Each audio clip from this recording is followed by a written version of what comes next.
What do you think are things we could start doing in these episodes that would help you engage more, be more active, Phails at philosophy. or... Are you saying I'm not engaged? No. Man, I had this whole feeling. I knew if I talked to you about that I was trying to get the Buddhist on here, you'd be like, what about me? Am I not a good enough Buddhist for you? Like, well, you're not even a Buddhist, dude. And he was like, you're awesome. I'm awesome. It's a question for both of us. Right.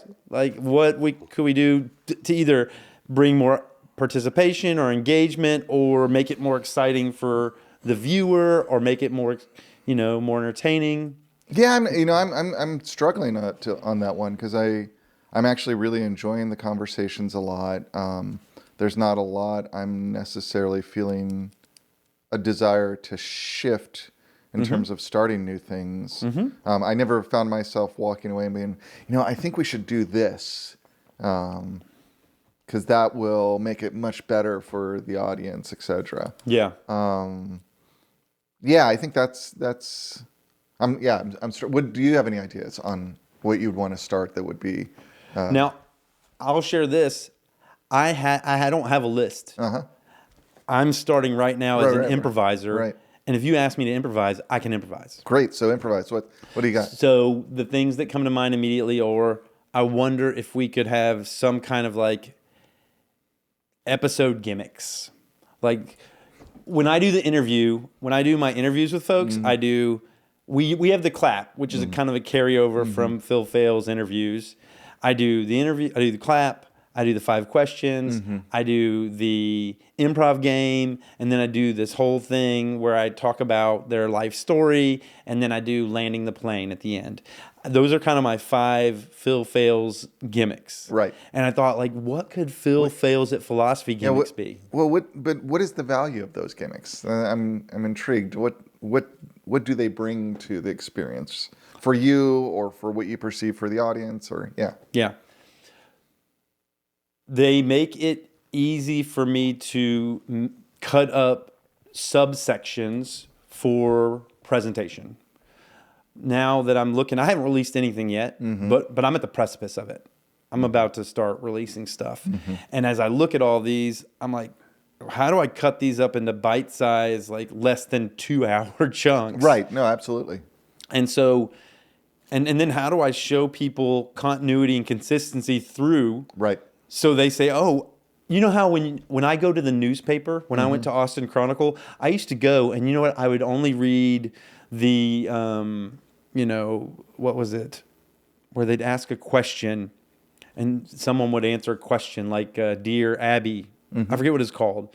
But you would go there for that. Columns? I would go there for that because I thought it was funny, or I would go there for a particular comic strip. Right. Or I'd go there for this. I don't have to love the whole paper. Right. I could find joy and pleasure in one of the aspects of it. And so I think, well, maybe people like the improv games, or maybe people like the Phil Phails questions, or maybe they'll like some of the opening banter. Yeah, and it gives you an ability also to potentially even do a reel that is like the improv games as one episode or something. Yeah. And show people kind of the relationship between these people you've interviewed in a different way than when they're just watching it the straight way through, because they see this particular segment. Absolutely. So it gives you segmentation. Segmentation. Anything else it gives you?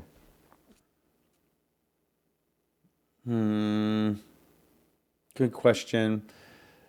Maybe ways we could, I'm brainstorming here too, ways we could apply the question or whatever the topic is to the same route. You know what I mean? Take this question on this route. Yeah, that's actually one of the, this is why it's good to talk, right? Now that you're talking, I realize, what I was thinking about the other day in relationship to these conversations is we've got these questions and we've got the text. And a lot of our interview has been kind of working through the text. Yeah. Which I think is vital, right? Partly as an educator who thinks that people don't really often have the experience of knowing what it is to work through difficult texts. That was the And the really- premise of this was your interview where you said you want to learn philosophy, Right. you need to read. Right, and part of that is about reading the philosophy, but part of that is about the experience of the difficulty and the rigor of reading a difficult text and working out what it's actually saying to you. Making something that's unknown and foreign and confusing less unknown, less confusing. Right. And doing it not just I'm going to read this and make a story about it, which I think with like narrative literature is more like there's a much wider range of interpretations, but where you're reading something, there's an argument being made and you're either getting it or you're not. Right. Right. So how do you work through that? I think that's been valuable. But one thing we talked about that we haven't done as much, and maybe we just need to segment it more, like create a more kind of like, we'll start off with this and then this is, what about this question, right? We've done a little bit about that, but like just throwing the text aside, can we explain consciousness, right? Just like us us. Like, waxing just philosophic. like working through it, because I think that was part of why we chose this book was because it had these questions and it could give us an ability to talk about the text, but also just to talk Then let about us be philosophers. Right. Yeah, exactly. Let us philosophize. Exactly. We've been exposed to this now. How do we feel? How do we think? How do we interpret this and then expound? Yeah, like when you were like, what? Maybe when I cease to be a consciousness, it all ceases because it's all held in mind. Yeah. I mean, that is, if you think about these arguments like Vasubandhu's or Bishop Berkeley in the Western tradition, who are idealists, who hold that and these both of them basically have the same radical position, which is the only thing that exists is mind. Right. Right. And which is the position I was taking. Right. But then if we associate mind with ourselves and our first person experience, then that does bring up that. For Berkeley, that's like, it's all mind that exists in the mind of God, right? So God is what allows, is partly his warrant for the existence of God, the existence of a universe in which other minds and there's continuity, etc.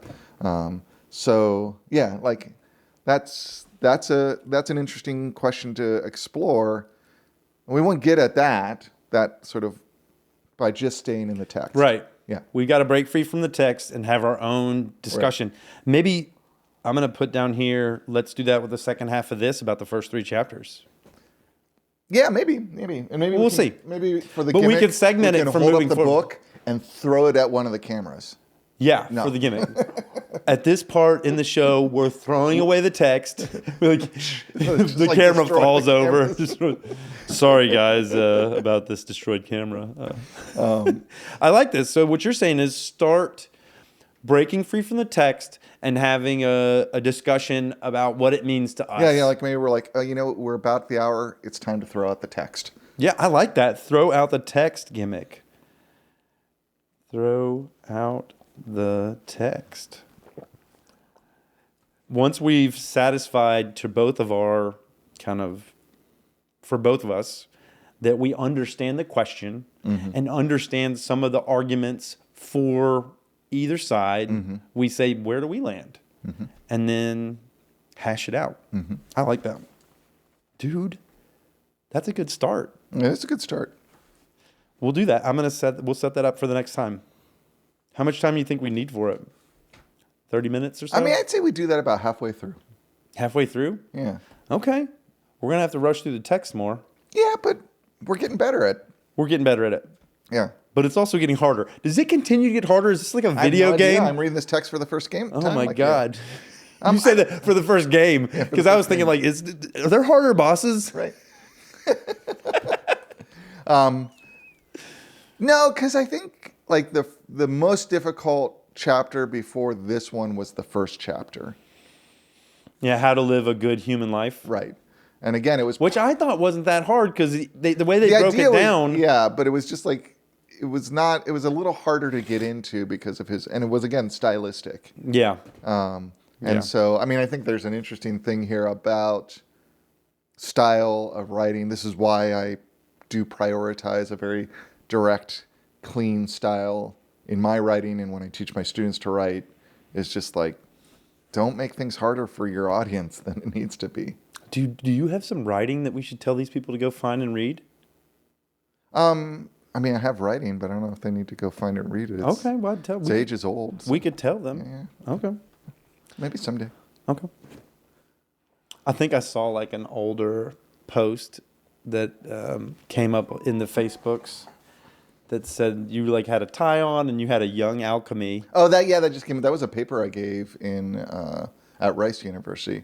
All of that stuff, which was this ethnography I did, is I've done in papers at conferences, but I've never gotten that into a published form yet. Mm-hmm. Okay, start. We've got to start. I think we go into stop.